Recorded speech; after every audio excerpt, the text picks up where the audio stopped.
I'm about to start a project that I fear is going to make the internet very angry, but I shared it earlier on social media. Do you hear the dog up there?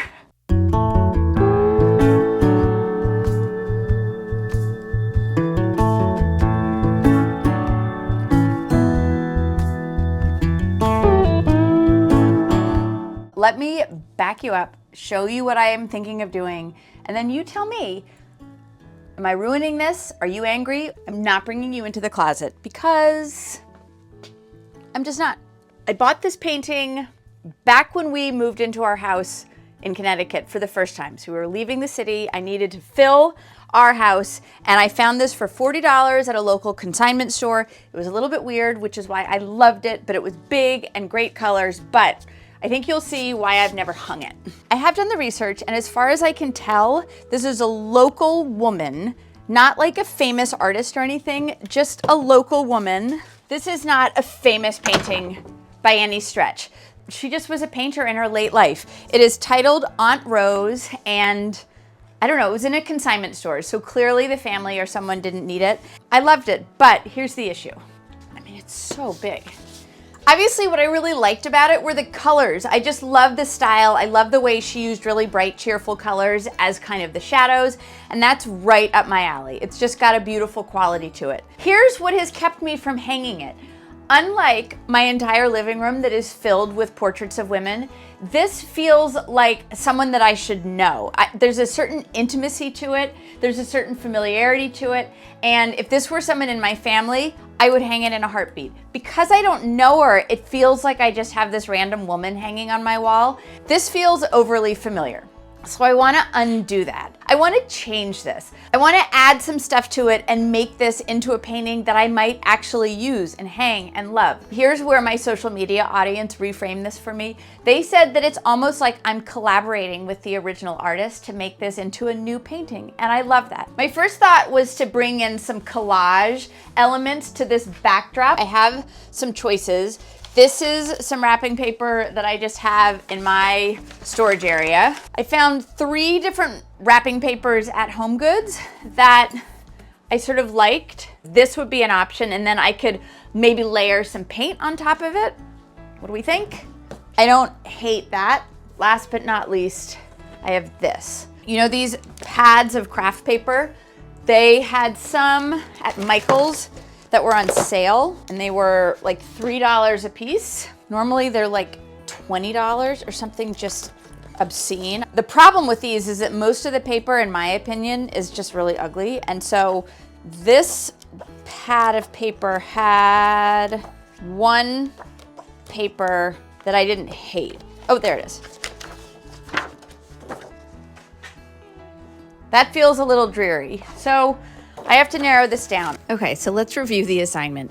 I am trying to update this painting. I don't want to ruin it. I don't want to change it. I just want to update it so that it's something that I like. I don't love the yellow on the background, so I'm bringing in wallpaper. These are a couple patterns that I got at HomeGoods. They were simple. Ideally, I wanted some really fun, like vintage wallpaper, and I actually ended up getting some samples of this, but I sort of loved the way this simple background worked. It doesn't show up exactly right on camera, but it is actually the right blue and the right green for the painting, so that was a really good start. I'm using tracing paper to trace around the figure so that I can cut out the backdrop, so the wallpaper, in this case, the wrapping paper, to cover up behind her. And I was glad that I did it this way. You know, I've never done this, but this seemed to work the best, so I'm just taping together all the tracing paper, and I go over the edge with the pencil, and then I am ripping strips of wallpaper. I thought about doing a solid sheet of wallpaper, but it didn't quite fit, and I didn't want to risk having an obvious seam. And because I had sort of gone into this thinking that maybe collage or mixed media would be a fun update, I just went ahead and ripping the wallpaper into strips. So you'll see me start doing that in a minute. I had to lay them out perfectly straight and sort of secure them in place. I ended up using a little painter's tape just along the edges. I didn't want to obviously rip the paper, but I did need them to be in place so that when I put the tracing paper outline of the figure on top of it, I had a clean line to trace. Does that make sense? I think if you just watch, you'll see what I'm up to. I think in my mind, I always figured that maybe I could layer some other things on top of the wrapping paper. A bunch of my followers observed that the white felt a little harsh against the figure, and that was certainly my reservation when I started, but I don't know, I think I always envisioned a few other layers. Once I had ripped all the strips of wrapping paper, I went back to the tracing paper and I cut out along the pencil line that I had drawn. I'm trying to remember why I did it in this order. I think I was sort of eager to see how those strips of wrapping paper would look, and cutting out the tracing paper was a super simple step. I did have to lay the strips down sort of exactly where I wanted them to rest. I overlapped them ever so slightly. I didn't worry too much about the pattern. I knew that it would match enough, but not match perfectly. This is a better shot of the painter's tape that I used on the wrapping paper. I'm folding it over the edge so that it will stay in place. And then I used a little bit of painter's tape along the edge just to keep them all together. And then I just put the tracing paper on top. It's not the most complicated shape, but this just seemed like the easiest way my brain could figure out to do it. So I traced my tracing paper onto the wrapping paper, and then I'm gonna go back with a sharp blade and very carefully cut it out. I didn't want to risk moving the wrapping paper, so obviously I just put my cutting mat on top of the canvas, and it seems to be working. One of the things I love most about these weird projects is just trying to figure out the problems, right? Like problem solving and thinking on the fly. I'm using Mod Podge. I love Mod Podge for something like this because it has a similar texture to the canvas. I'm using a matte Mod Podge so that you really don't see it once it dries. The paint on this canvas is fairly matte. I suspect it's an acrylic of sorts, but maybe it's an oil paint. I'm just doing a layer of Mod Podge on the canvas.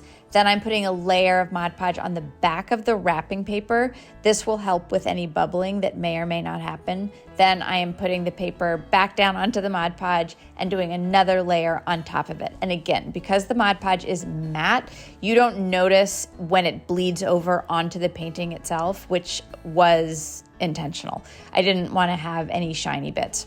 You can see how good the background looks. You see how nicely the outline sort of fits the portrait so far. I wanted to start adding some embellishments. Again, the goal is to take away a little bit of the feeling that this is someone I should know. And I asked people on social media, but then I looked over and I had these fun glasses just sitting in my office. So I traced them right on top of her face. They were the right size, and so why not? I at first mixed up that light blue that the glasses were, but it didn't really match the color palette of the painting. So you can see that I went back in with a pinky purple. I liked that this matched her skin tone, it matched the painting, but it was just warm enough that it's not super obvious.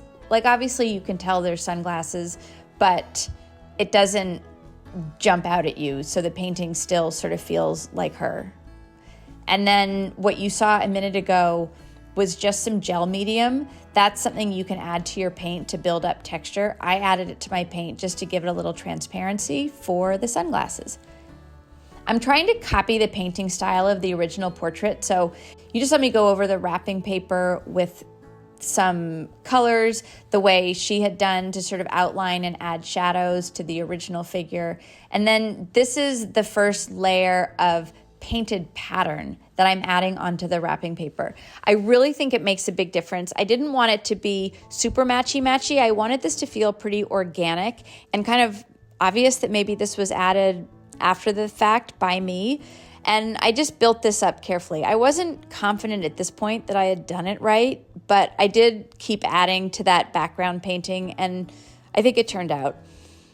This was a wallpaper that I did find, and I was desperate to use it. It wasn't quite the right tone for the background of the painting. There was a lot of blue in it, and there's not a lot of blue in the painting, but I thought it might be a fun way to sort of bring some more embellishments to the figure itself. And so I traced out what would have been the shirt peeking out from behind her jacket, and I'm going to use the wallpaper for this part of the figure. I don't know that I show it on camera, but I did end up sort of going back into that blue wallpaper with some colors that were in the painting, just so that it made sense a little bit more. I added some purples and some pinks and some greens, and I wonder if this had been the background, if I could have done the same thing and made that tie in. As it is, I really like the way the background turned out, so I'm not going to sweat it, but it was just a thought.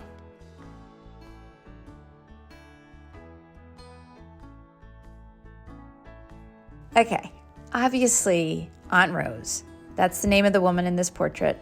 Obviously she needs to have a snack, and obviously it needs to be a bag of Cheetos. I did go ahead and Google examples of painted Cheetos, and I found one in particular that was a nice reference point for me. It just sort of showed that I could represent the Cheetos bag without having to be super specific, so I will drop that image in here. I just found that Cheetos bag on Google, but the artist is Let's Paint TV if you want to look it up, so thanks for that inspiration.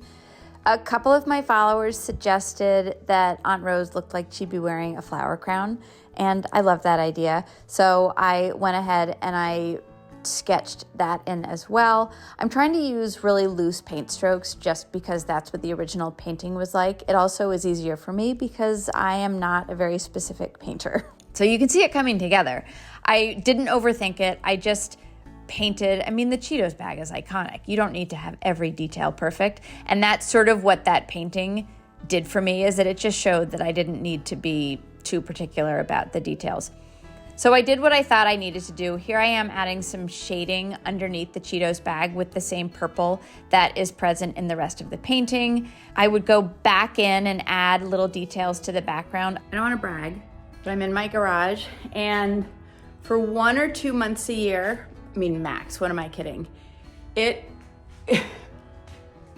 can actually fit a car, and that's because we've had a couple days of snow here in Connecticut.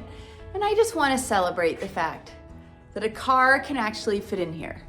I am here because I'm going to make a frame for my painting. I'm going to make this frame the same way I make my frames for the HGTV Dream Home. I'm just using really budget 1x2s, so I'm going to show you how I do it. The gist of these frames is a 1x2, and then I miter each corner, and I literally staple it right onto the frame of the canvas. Where I usually get a little bit tangled is that a stretched canvas like this, the corners are not perfect. And so I often find that the corners are a little tricky, especially if they've wrapped the canvas in a certain way.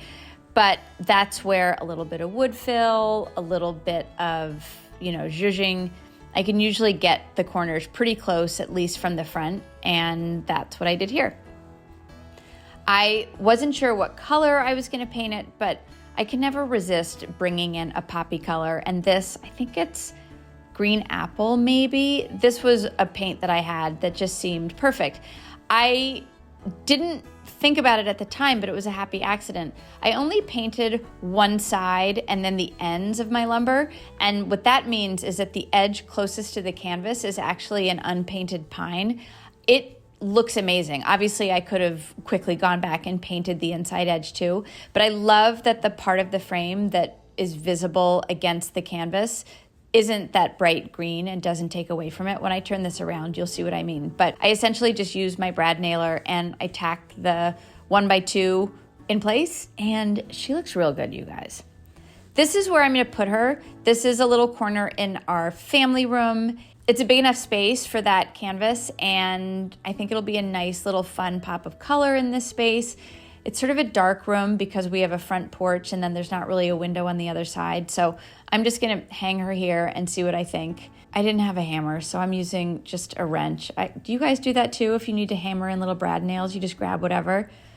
And there, she's going up. Wait until you see her up close.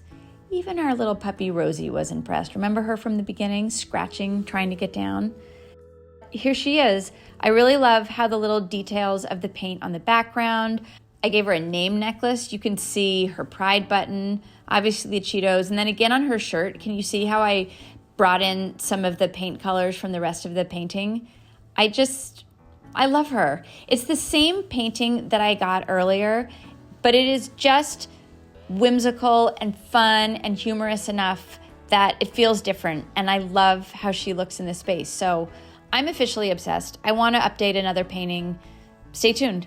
I just might do it. Thanks so much for watching. Leave me a comment. Let me know what you think. Do you love it? Do you hate it? I'll see you next time.